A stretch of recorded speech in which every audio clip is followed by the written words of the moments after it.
Alors bonjour tout le monde, j'espère que vous passez une belle journée. J'ai vu récemment, je vais passer à l'autre écran, juste ici comme ça, et pour vous montrer le programme ARIMA. J'avais fait un petit sondage dans le groupe d'Immigration Canada-Québec qui me permettait de savoir que non, les gens ne connaissent pas tous le programme ARIMA. Il y en a qui le connaissent un peu, mais il y en a certains qui le connaissent bien, mais la majorité des gens ne le connaissent pas ou pas du tout. Alors, c'est la raison pour laquelle je voulais vous faire une petite vidéo qui vous présente ARIMA. D'abord, l'adresse web immigration-québec.gouv.qc.ca.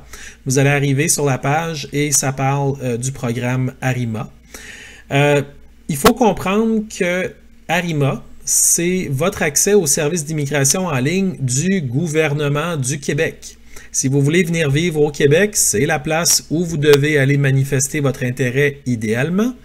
Mais évidemment, si vous voulez aller dans une autre province du Canada, c'est pas le bon guichet. Alors, il faut venir ici si votre objectif, c'est le Québec. Si c'est Montréal, Laval, Longueuil, c'est le bon endroit. Alors, pour déclarer votre intérêt à immigrer au Québec de manière électronique et de manière officielle. Vous souhaitez, je vais vous le lire, vous souhaitez immigrer au Québec, remplissez et déposez votre formulaire de déclaration d'intérêt dans ARIMA dès maintenant. Assurez-vous d'avoir un ordinateur parce que sur un téléphone, c'est plus dur un petit peu que quelqu'un me disait, mais si vous n'avez pas d'ordinateur, ça peut quand même être fait par téléphone, c'est juste plus difficile avec un smartphone. Donc, c'est tout électronique. Et vous pouvez accéder à ARIMA en pesant sur le petit bouton ici, et on va y aller dans quelques instants. Juste passer les 3 points de comment ça fonctionne parce que c'est passablement important pour ceux qui ne connaissent pas le système encore. Toutes les personnes qui souhaitent immigrer au Québec dans le programme régulier des travailleurs qualifiés, très important, hein? Travailleurs qualifiés. Il faut que vous ayez une qualification pour ARIMA, si vous voulez que ça fonctionne, évidemment. Doivent obligatoirement passer par ARIMA. Le système de gestion des demandes d'immigration basé sur la déclaration d'intérêt comprend 3 étapes. Très important, OK? Prenez des notes si vous voulez, mais c'est très important que vous compreniez ça. Dans un premier temps, vous devez remplir en ligne un formulaire de déclaration d'intérêt. Faites-vous-en pas, c'est des cases que vous remplissez, puis c'est ça qui est votre déclaration d'intérêt. Dans celui-ci, on vous demande notamment de fournir des informations sur votre scolarité, vos compétences linguistiques et vos expériences de travail. C'est une forme de CV électronique. Donc, ne manquez pas votre coup, dites ce qui est important. Si vous avez oublié de mentionner votre diplôme universitaire, ben c'est sûr que ça ne jouera pas en votre faveur. Donc, assurez-vous de marquer tout ce qui est bon pour vous là-dedans. Le ministère, on parle ici du ministère de l'Immigration, de la francisation et de l'intégration. Le mot francisation est très important parce que quand vous arrivez au Québec, ça parle français. Il y a certains endroits qui parlent anglais, mais en général, ça parle français. Alors, le ministère invite à partir de la banque de déclaration d'intérêt les personnes qui répondent à certains critères. Alors ça, on ne peut pas insister assez sur le mot « certains critères ». En misant surtout sur les besoins du marché du travail dans les différentes régions du Québec. Autrement dit, avant même de commencer votre processus, assurez-vous d'aller dans les nouvelles, dans les statistiques, dans les différents ministères et regardez quels sont les besoins du marché du travail dans les différentes régions du Québec. Il y en a que ça va être des mécaniciens, d'autres ça va être des travailleurs agricoles, d'autres ça va être des travailleurs dans le domaine des technologies de l'information. C'est à vous d'aller faire les recherches pour votre domaine à vous, voir si votre domaine à vous est en demande. Les personnes invitées devront remplir une demande de sélection permanente, donc la fameuse demande d'immigration, et payer les frais liés à cette demande. Alors, si vous commencez votre processus en pensant que tout va être gratuit, bien, la réponse c'est oui, mais très rapidement, si vous avez une candidature intéressante, il va y avoir des frais, donc préparez-vous. Le point 3, ces demandes seront ensuite évaluées en fonction de la grille de sélection en vigueur. Et avant même d'aller à ARIMA, on va juste aller voir rapidement la grille de sélection. Alors, les facteurs et les critères de sélection qui sont expliqués ici pour connaître les conditions du programme, puis rappelez-vous des noms exacts des programmes. Le programme régulier des travailleurs qualifiés de l'immigration, francisation et intégration du Québec. C'est important avec la bureaucratie au Québec de bien comprendre les programmes où vous appliquez, parce que sinon vous pouvez vous perdre. Donc, il faut garder des notes très précises là-dessus. Les facteurs et les critères de la sélection, c'est tout à partir de la grille. Donc, la grille de sélection, on va juste la charger ici, que vous puissiez la voir. Ça va prendre quelques petites secondes et on va l'avoir. Ça ne devrait pas être très long. Plus long que je pensais. On va donc simplement passer outre un peu. Je ne comprends pas que ça n'ait pas chargé. Ouais, bon, mais là, elle charge. Super. On va fermer cette fenêtre-là, ça ne marchait pas. OK, bon. Ici, on va se donner une chance d'avoir ça plus gros un peu. Comme ça. Donc, là, vous voyez bien, j'espère. Grille de sélection, donc c'est en date des règlements du 2 août 2018. Donc, c'est encore en vigueur aujourd'hui, le 25 avril 2020. Il n'y a pas de problème. Donc, ça marche tout avec des points. Donc, pour 26 points maximum, vous pouvez aller jusqu'à l'universitaire 3e cycle qui donne 14 points. Donc, c'est sûr que si vous avez juste un secondaire général, vous avez juste 2 points sur les 26 au maximum. Donc, vous voyez un petit peu comment est-ce que les points vont vous permettre dans le programme régulier des travailleurs qualifiés, d'être intéressant aux yeux d'un recruteur, d'un employeur qui va se servir d'Arima pour vous trouver. Alors, le domaine de formation, vous voyez ici que les points, évidemment, il faut avoir un diplôme du Québec ou l'équivalent. Donc, évidemment, assurez-vous de faire l'équivalence avec le programme de formation que vous avez eu. Donc, la durée de l'expérience professionnelle du travailleur qualifié, moins de 6 mois, 0. Donc, si vous avez 18 ans et vous avez juste 6 mois de travail dans votre pays, oubliez ça, là, vous avez 0 points sur les 8 qui vous sont accordés. Il faut avoir un petit peu plus d'expérience que ça. Déjà, de 6 mois à 11 mois, vous avez 4 points. Puis, si vous montez à 36 mois, vous êtes déjà rendu à 36 points à 47, puis 48 mois, 8 points. Donc, si ça fait plusieurs années que vous êtes sur le marché du travail, bien déjà, pour au niveau de l'expérience, vous allez déjà avoir vos 8 points.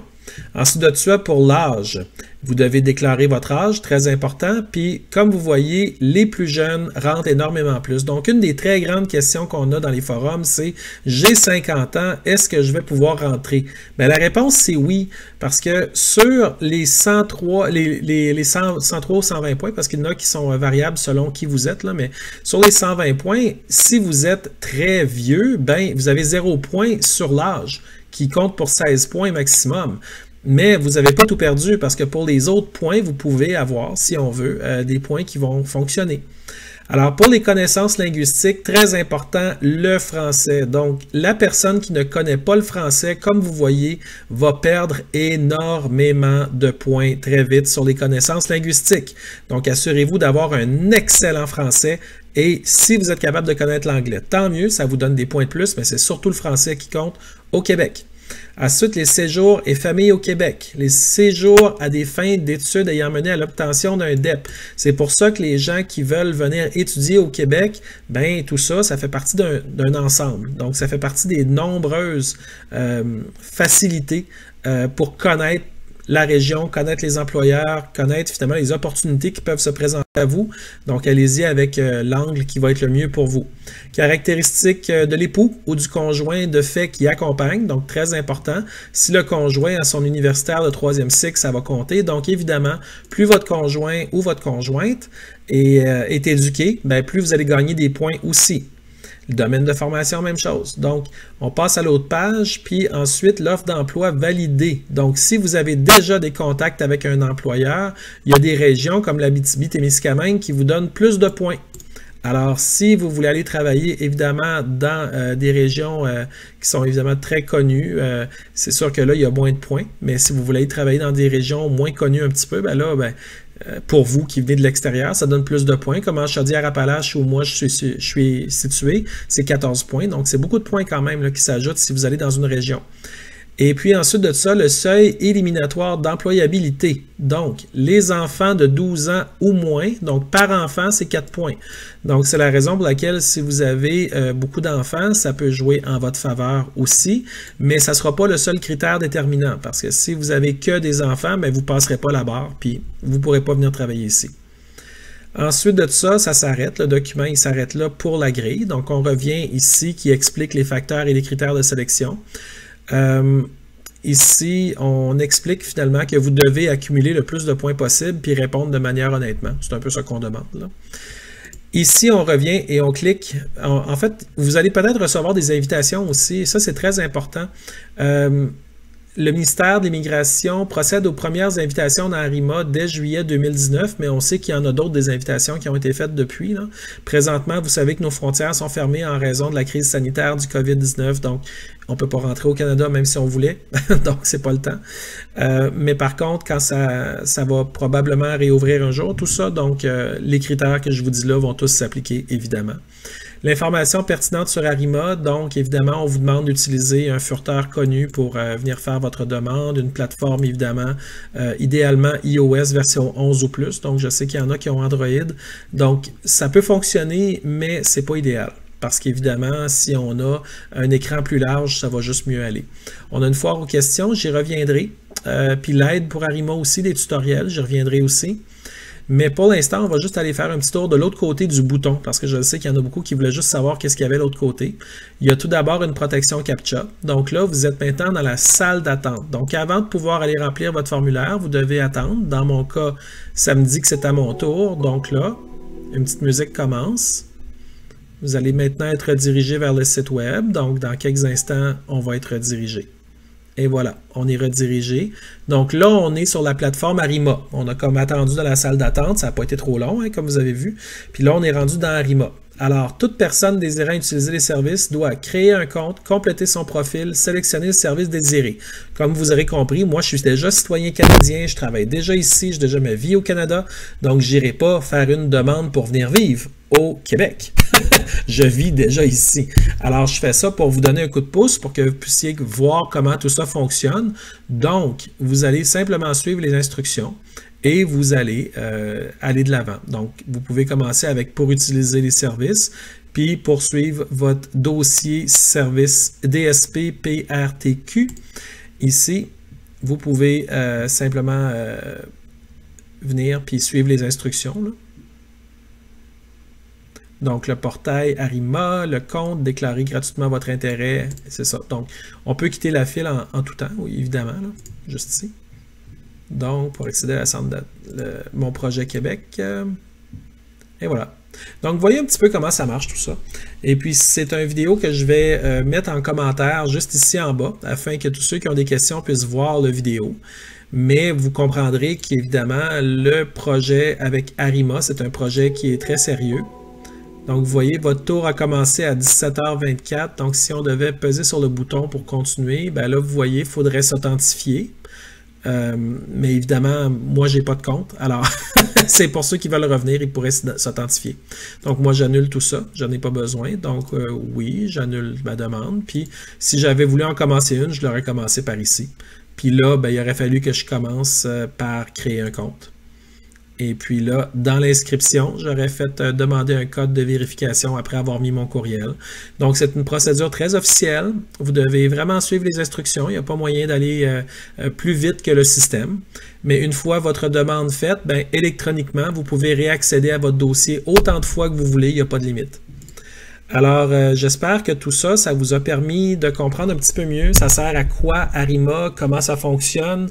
Et puis pourquoi finalement les gens qui ont finalement un minimum de talent à offrir sur le marché du travail devraient toujours se prévaloir des outils électroniques comme Arima pour faciliter sa demande.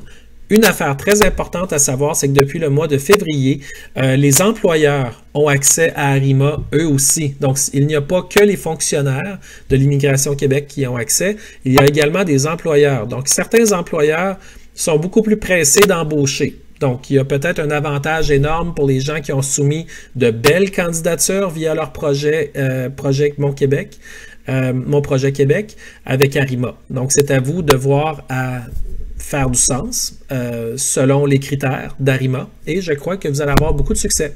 Alors, je vous laisse là-dessus, je vous laisse regarder la vidéo, partager la vidéo, réécouter la vidéo, mettez-le sur pause de temps en temps, regardez voir s'il n'y a pas des choses que vous pouvez régler en relisant une deuxième fois, une troisième fois. Des fois, ça fait le boulot, puis on finit qu'on dit, bon, ben là, je me sens plus à l'aise, puis je suis prêt à faire mon projet Québec avec Arima. Alors, merci tout le monde, passez une belle journée, puis bon succès!